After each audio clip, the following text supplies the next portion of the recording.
Hi guys, very warm welcome to all of you. यहाँ पे मैं डिस्कस कर रहा हूँ डोस्टोवस्की की क्राइम एंड पनिशमेंट। ऑलरेडी काफ़ी पार्ट्स मैंने बना दिए हैं, आई थिंक 9 के आसपास पार्ट्स बना दिए हैं। तो अगर पुराने पार्ट्स नहीं देखे तो आपसे रिक्वेस्ट है कि पहले पुराने पार्ट्स देखिए, अदरवाइज़ ये वीडियो आपको समझ में नहीं आएगा। ठीक है, चलिए इस वीडियो को अब स्टार्ट करते हैं। अब यहाँ पे क्या है, रश्कोल्निकोव और रोजुमिन है। ये रश्कोल्निकोव के घर की तरफ जा रहे हैं। ये पोरफ्राई से मिल के आए हैं। ये सब मैंने पीछे वाले पार्ट में कवर किया है, लास्ट वाले पार्ट में। तो अगर आप नहीं देखा है तो पहले आप पुराना वीडियो देख लीजिए। तो अब होता क्या है कि जो रोजुमिन है वो कहता है कि मुझे अच्छा नहीं लगा कि पोरफ्राई ने तुमसे इस तरह से क्वेश्चंस पूछे, ये तुम मेरे दोस्त हो, मुझे थोड़ा सा इंसल्टिंग लगा, क्योंकि वो तुमसे ऐसे क्वेश्चंस पूछ रहा था जैसे तुमने कोई क्राइम किया हो। अब रश्कोल्निकोव कहता है कि हाँ, ये बात सच है कि वो बहुत शातिर है, ठीक है, और उसने जो पेंटर वाला क्वेश्चन पूछा था वो बहुत जानबूझ के पूछा था। पेंटर वाले क्वेश्चन के बारे में मैंने लास्ट वीडियो में बात की है, ठीक है, इसलिए मैं आपसे बोल रहा हूँ कि पहले पुराने वीडियोस देखिए, अदरवाइज समझ में नहीं आएगा ये वीडियो आपको। तो वो बोलता है रश्कोल्निकोव की उसने पेंटर वाला क्वेश्चन ना जानबूझ के पूछा था, वो उससे गलती नहीं हुई थी। वो पोरफ्राई ने तो बाद में बोला कि मुझसे गलती हो गई, मैं कंफ्यूज़ कर रहा हूँ, पर रश्कोल्निकोव ने बताया रोजुमिन को कि उसने जानबूझ के पूछा था, उससे कोई गलती नहीं हुई, ना वो कंफ्यूज़ कर रहा था। वो ये चाहता था कि मैं उसको ये बोल दूं कि हाँ, मैंने पेंटर्स को देखा है, क्योंकि पेंटर्स उसी दिन थे जिस दिन मर्डर हुआ लेडी का। तो अगर वो ये बोल देता कि हाँ, मैंने पेंटर्स को देखा है, तो उससे प्रूव हो जाता कि जिस दिन मर्डर हुआ है रश्कोल्निकोव वहाँ गया था, तो वो शक आ जाता। तो जानबूझ के टेस्ट कर रहा था, तो पहले तो ये प्रूव होता है, ठीक है।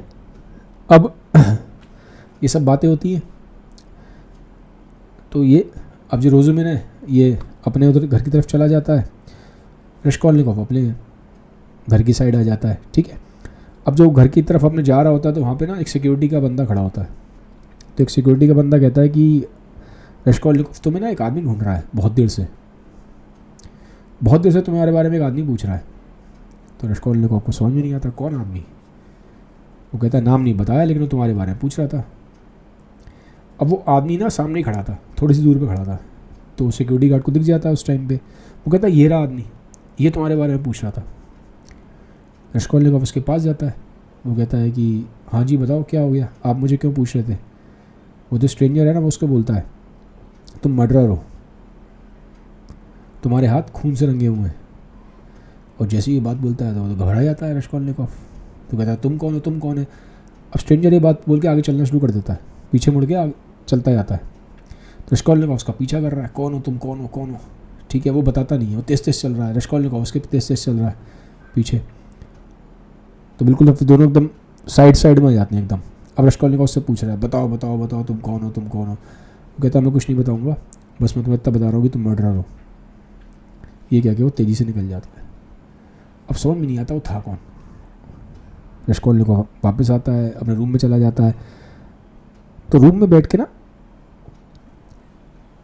सोचता रहता है वो कौन था आदमी, इसे कैसे मालूम पड़ गया, मुझसे गलती हो गई, सामने वाले फ्लैट में था, कहाँ से देख रहा था, कैमरा लगा रखे थे, क्या था, कैसे मालूम पड़ गया, कौन था ये स्ट्रेंजर, इसको ये मालूम पड़ गया कि मैंने मर्डर किया है। उसका दिमाग पूरा हो जाता है, एक हलचल सी मच जाती है उसके अंदर। तो अब लेटा हुआ है, लेटे ना उसको अजीब से थॉट्स आ रहे हैं। कभी वो अपने पास में पहुंच गया, कभी बचपन में पहुंच गया, कभी अपने स्कूल लाइफ में पहुंच गया, कभी कॉलेज लाइफ में पहुंच गया, कभी अजीब से जो गुड बैड जो भी एक्सपीरियंसेस सब आने स्टार्ट हो जाते हैं। तो एकदम से क्या होता है, उसे ऐसा दिखाई देता है कि वो ना वहाँ पहुँच गया है एक बिल्डिंग के आगे, ठीक है। उठता है, अभी लेटा हुआ था बेड पे, उठता है, नीचे जाता है और एक बिल्डिंग के आगे पहुँच जाता है। अब बिल्डिंग में देखता है बाहर बिल्डिंग की काफ़ी भीड़ है। सीढ़ी चढ़ना स्टार्ट करता है, पहला फ्लोर चढ़ता है, दूसरा फ्लोर चढ़ता है, दूसरे फ्लोर पे जाता है तो देखता है वहाँ पेंटर्स थे। तो ऐसे देखता है भाई पेंटर हैं कि नहीं यहाँ पे, तो थोड़े पेंटर उसको ऐसे दिखाई देते हैं। तो उसे याद आता है तो यार वही पेंटर है जो उस दिन थे, निकोले और डिमिट्री। फिर थर्ड फ्लोर पे चढ़ता है, फोर्थ फ्लोर पे चढ़ता है। फोर्थ फ्लोर पे देखता है ये तो वही रूम है, वही घर के सामने आ गया मैं, जो उस ओल्ड लेडी का जिसने मर्डर किया था। इसका इसने मर्डर किया था उसी के रूम के सामने आ जाता है, फ्लैट के सामने उसके। तो दिखता है दरवाज़ा खुला हुआ है, दरवाजे के अंदर चला जाता है। अब दरवाजे के अंदर जाता है तो देखता है वहाँ ना एक बड़ा सा एक तार है, ठीक, कपड़े टांगने की तार सी होती है ना, एक रस्सी सी, उस पर एक बहुत लंबा सा कोट टंगा हुआ है, ओवरकोट सा, बड़ा लंबा सा एक ओवरकोट सा टंगा हुआ है। तो जाता है पास, ओवरकोट को देखता है ओवरकोट किसका है। तो जैसे ही वो ओवरकोट का से हटाता है तो पीछे ना वही ओल्ड लेडी बैठी होती है कुर्सी पे जिसका रश्कोलनिकोव ने मर्डर किया था। अभी घबरा जाता देख के, ये ओल्ड लेडी यहाँ पे कैसे बैठी है, ये यहाँ कहाँ से आ गई। तो वहाँ पास में एक वेपन पड़ा होता है, उससे उसको मारना शुरू कर देता है, बट उसे कुछ नहीं होता, वो हंसती है, बहुत तेज़ हंसती है। रश्कोलनिकोव घबरा जाता है, ये क्या हुआ, ये हंस क्यों रही है। और बगल में एक रूम और था, वहाँ से भी तेज़ तेज़ हंसने की आवाज़ आती है। तो ये तो और घबरा जाता है, उसको समझ में नहीं आता हुआ क्या। तो पूछता है तुम कौन हो, यहाँ पे कैसे आ गई, ये हुआ, मैंने तुम्हें मार दिया था। वो और तेज़ हंसती है। उधर वाले बगल वाले रूम से और तेज़ हंसने की आवाज़ आती है, तो उसके तो हवा ख़राब हो जाती है। ये भागता है सब छोड़ छाड़ के वापस, बहुत तेज़ से भागता है एकदम वापस। तो फिर बड़ी मुश्किल से अपने रूम में पहुंचता है, भागता भागता, सांस तेज़ है, हार्ट बीट तेज़ है, वही पसीना निकल रहा है, घबराया हुआ बहुत ज़्यादा। फिर एकदम से इसकी नींद खुलती है, तो उसको समझ में आता है तो मैं सपना देख रहा था, ये जो सपना था। तो फिर दोबारा लेट जाता है, सपना देख रहा था, दोबारा लेट जाता है। फिर आधी अधूरी नींद से में होता है, आंखें खुली हुई हैं, आधी आंखें बंद हैं, आधी आंखें खुली हैं। तो ये समझ नहीं पा रहा कि क्या रियलिटी है, क्या ड्रीम की स्टेट है। उसकी आंखें जो हैं आधी खुली होती हैं, आधी बंद होती हैं। तो इतने में वहाँ पे ना उस रूम में इसके एक आदमी की एंट्री होती है। वो आदमी आता है इस रूम में, इसको देखता है कि ये लेटा हुआ है, आंखें आधी खुली हैं। वो बगल में आके एक चेयर है, वहाँ पे आके बैठ जाता है। 15-20 मिनट इसका वेट करता है कि अभी ये सो रहा है या नींद में एक बार ही उठ जाए। तो 15-20 मिनट हो जाते हैं। रश्कोलनिकोव इसको देख रहा है, उसको देखते ही आंखें बंद कर लेता है अपनी पूरी। फिर 15-20 मिनट आंखें खोलता है और उठ के बैठ जाता है। तो पूछता है कि कौन हो तुम।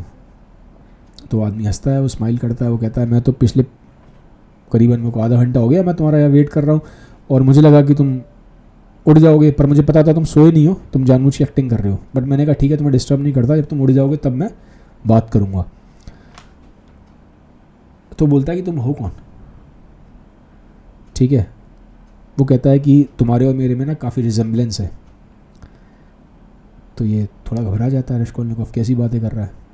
कहता है सब छोड़ो, मैं नाम बताओ तुम कौन हो। अभी रश्कोलनिकोव को अभी भी यकीन नहीं हो रहा कि वो सच में सपना देख रहा है या सच में वो आदमी कोई आया है। उसको रियलिटी में और इल्यूजन में फ़र्क नहीं मालूम पड़ रहा, इस टाइम उसकी कंडीशन ऐसी है। तो बोलता है कि मेरा नाम स्विड्रिगैलोव है। अब स्विड्रिगैलोव पता है कौन था, वही था जिसके घर में इसकी सिस्टर डूनिया काम करती थी, ठीक है ना, जहाँ मैंने बताया था कॉन्फ्लिक्ट हुआ था एक। और स्विड्रिगैलोव की वाइफ थी मार्फा, जो सबके घर में जाके जिसने मैंने बताया था आपको लेटर पढ़ा था, अगर आपको स्टार्टिंग से पूरी कहानी याद है तो, ठीक है। नहीं याद है तो पुरानी वीडियोस देखिए, इसलिए कहता हूँ एक स्टोरी है कंटिन्यूटी में। पुरानी वीडियोस नहीं देखे तो आपको मालूम पड़ेगा स्विड्रिगैलोव कौन है। स्विड्रिगैलोव के घर पे जो उसकी सिस्टर थी डूनिया, वो वहाँ पे पढ़ाती थी उसके बच्चों को, ठीक है। तो स्विड्रिगैलोव होता है, तो बताता है मैं स्विड्रिगैलोव हूँ। तो अब रश्कोलनिकोव को तो पता था कि स्विड्रिगैलोव की वजह से उसकी सिस्टर को कितना कष्ट झेलना पड़ा, कितनी प्रॉब्लम सहनी पड़ी। तो गुस्सा आता है रश्कोलनिकोव को, तुम यहाँ आए भी कैसे मेरे सामने, तुम्हारी हिम्मत कैसे हुई तुम यहाँ आ गए। तो वो बताता है कि मैं यहाँ दुनिया के लिए आया हूँ, मैं दुनिया से मिलना चाहता हूँ। तो उसको और गुस्सा आता है रश्कोलनिकोव को कि दुनिया के साथ तो उसने बुरा बर्ताव किया था, दुनिया से मिलने आया, इसकी हिम्मत कैसे हुई ऐसे बोलने की।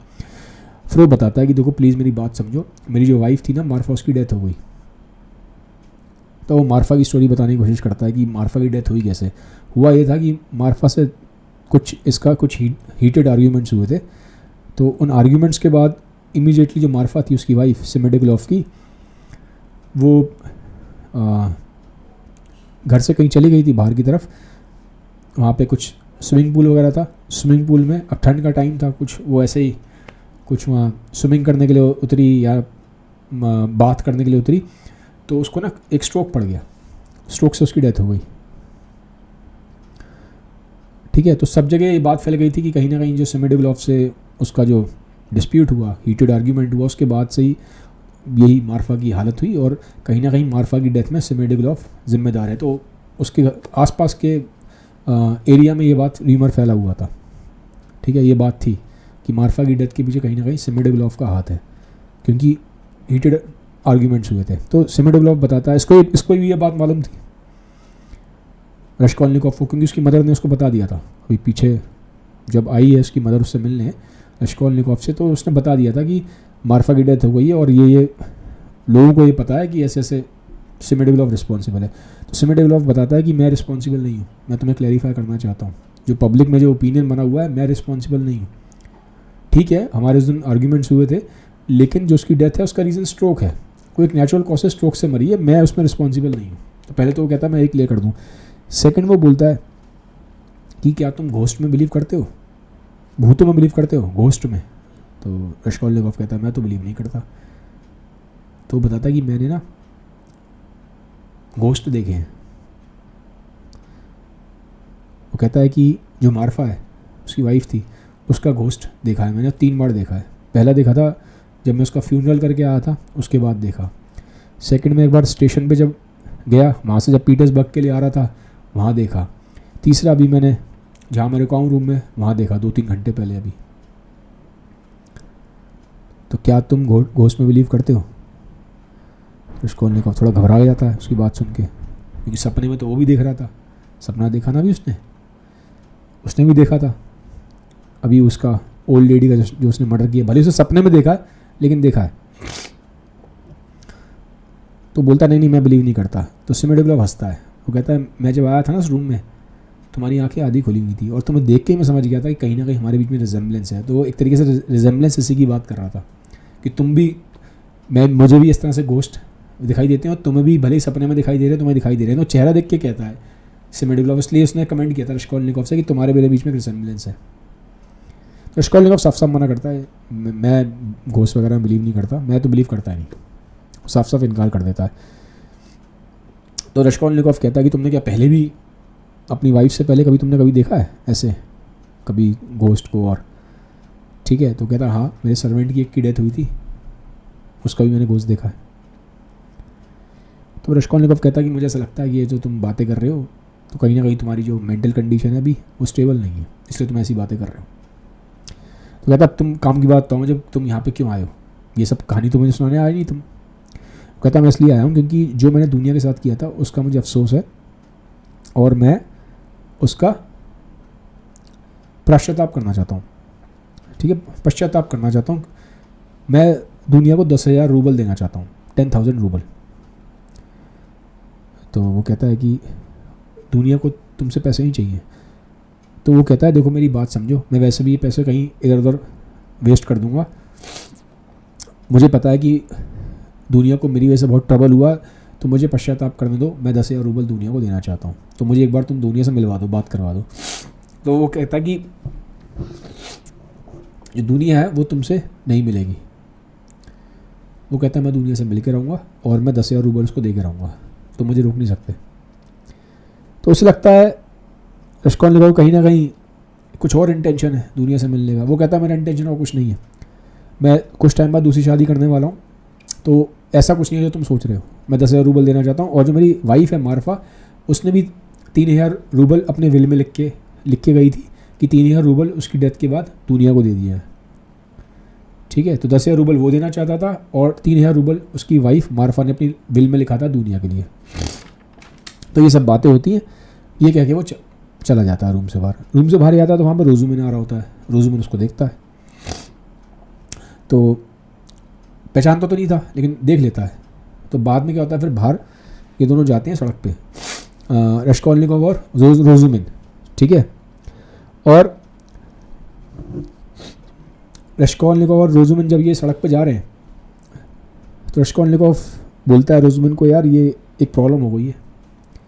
रोजुमिन कहता है क्या दिक्कत है बताओ, फ्रेंड तो है उसका। अच्छा, वो कहता है अभी तुमने एक आदमी देखा था मेरे रूम से बाहर निकलते? वो कहता हाँ देखा था, ये आदमी दुनिया से मिलना चाहता है और मुझे ये आदमी ठीक नहीं लगता। और हमें दुनिया को उससे कहीं ना कहीं बचा के रखना पड़ेगा। रोजुमिन कहता है तुम टेंशन मत लो, जब तक हम दोनों हैं दुनिया को नुकसान नहीं हो सकता कुछ भी। तो अब यहाँ पे क्या कि ये दोनों अब जा रहे हैं, ये दोनों जा कर रहे हैं, ये दोनों मिलने जा रहे हैं दुनिया से, और जो उसकी मदर है रश्कोलनिकोव की वो भी है वहाँ पे, और जो ल्यूजिन है, ठीक है, जो रश्कोलनिकोव को होने वाला जीजा है वो भी वहाँ पे आएगा। अब ये लोगों की वहाँ पे मीटिंग होगी। ठीक है, तो आज की वीडियो में यहाँ तक, आगे जल्दी मिलते हैं। Thank you.